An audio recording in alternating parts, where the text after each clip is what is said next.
Saudara, kasus tudingan ijazah palsu Joko Widodo terus berproses di Polda Metro Jaya. Roy Suryo CS meminta agar jadwal pemeriksaan sebagai saksi terlapor pada pekan ini ditunda dengan alasan memiliki agenda pada perayaan HUT RI ke-80. Sedianya saudara, Roy Suryo diperiksa terkait dengan kasus tudingan ijazah palsu Presiden ke-7 Joko Widodo pada hari Selasa 12 Agustus 2025. Namun melalui pengacaranya, Roy Suryo meminta menjadwalkan ulang pemeriksaannya dengan alasan sudah memiliki agenda perayaan HUT RI ke-80.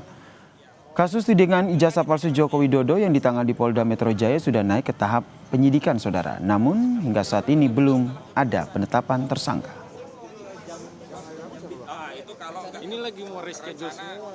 Assalamualaikum warahmatullahi wabarakatuh. Klien kami atas nama Roy Suryo di Projo sebagai saksi terlapor juga sudah menerima surat panggilan polisi dan akan diperiksa hari Selasa 12 Agustus 2025. Belum bisa dipenuhi klien kami karena klien kami pada jadwal-jadwal yang berkenaan yang saya sebutkan tadi ya, ada Senin, Selasa, Rabu, Kamis yang menjelang 17 Agustus 2025 ini sudah teragendakan berbagai agenda jelang perayaan 17 Agustus 2025. Saudara, desakan terus muncul untuk segera mengeksekusi Sylvester Matutina dalam perkara fitnah terhadap Wakil Presiden ke-10 dan ke-12 RI Yusuf Kala. Di sisi lain, Projo justru meminta agar Sylvester diberikan amnesti oleh Presiden Prabowo.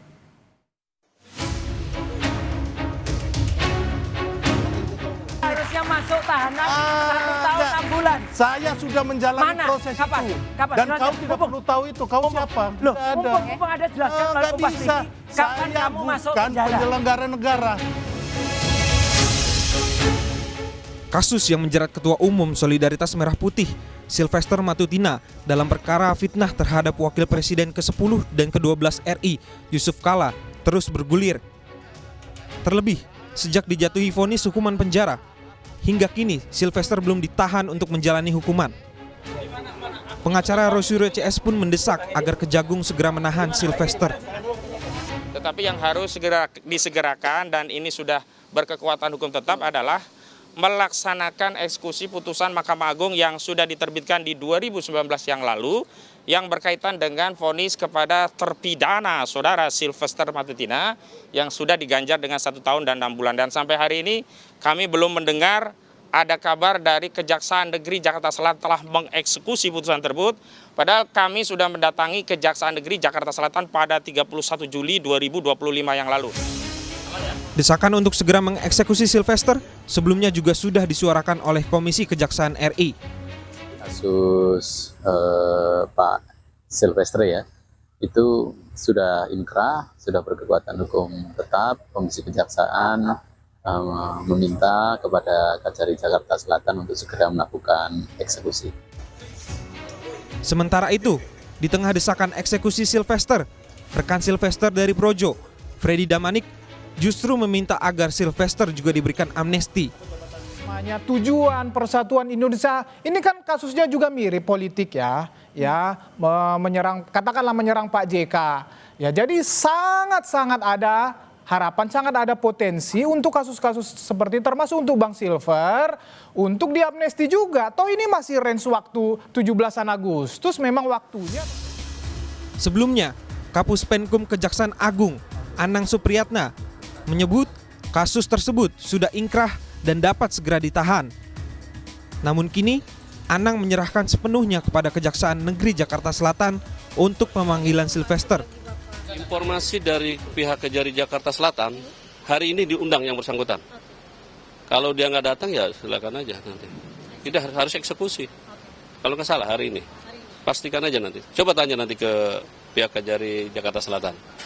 Tapi yang kemarin saya informasi harus segera. Yang sudah inkrah.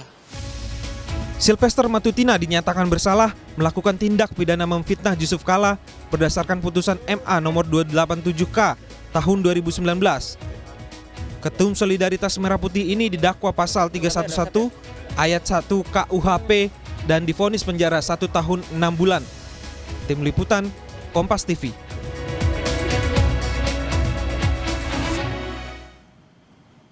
Lalu bagaimana jalannya proses penyidikan kasus tudingan ijazah palsu Joko Widodo? Kita tanyakan kepada jurnalis Kompas TV, sudah ada Jihan Jufri di Polda Metro Jaya.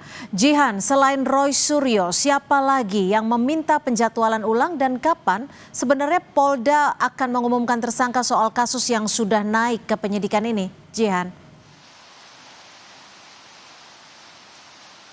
Ya, Cynthia dan juga saudara, memang masih terkait kasus ijazah Joko Widodo begitu ya. Kalau ditanya begitu ya, siapa saja selain Roy Suryo, pastinya yang seharusnya diperiksa hari ini yakni YouTuber Sunarto dan juga jurnalis Arief Nugroho. Memang informasinya bahwa mulai dari hari ini yakni hari Senin hingga hari Kamis mendatang ini seharusnya ada 9 orang yang diperiksa begitu ya, 9 orang terlapor. Salah satu di antaranya adalah Roy Suryo dan yang seharusnya diperiksa hari ini yakni Sunarto dan juga Arief Nugroho. Namun memang tadi kami dapati sekitar pukul 11 siang kuasa hukum Roy Suryo CS yakni Ahmad Hozinuddin ini tiba di pukul 11 membawa surat pengajuan, yakni surat pengajuan itu berisikan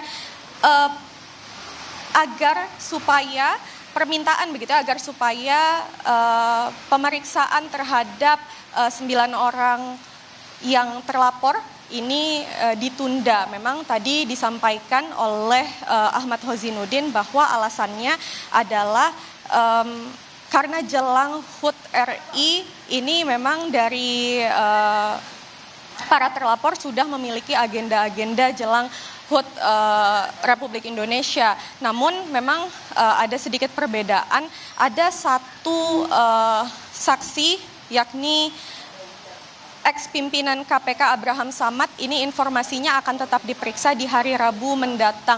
Maka dari itu memang kami masih nantikan juga akan seperti apa pemanggilan Abraham Samad di hari Rabu mendatang dan penjadwalan ulang dari terlapor lainnya yang memang dikabarkan tidak bisa memenuhi panggilan. Lalu seperti yang kita ketahui juga bahwa dari kasus ini sudah naik ke penyidikan dan memang belum ada tersangka. Nah, untuk mendapatkan informasi lebih lanjut memang kami masih dalami ke pihak Polda Metro Jaya. Namun informasinya ini pastinya akan dilakukan pemeriksaan terlebih dahulu. Salah satunya adalah pemeriksaan terhadap para terlapor yang harus dijadwalkan ulang terlebih dahulu, baru memang proses bisa berlanjut hingga penetapan tersangka. Cynthia. Baik, terima kasih jurnalis Kompas TV Jihan Jufri melaporkan langsung dari Mapolda Metro Jaya.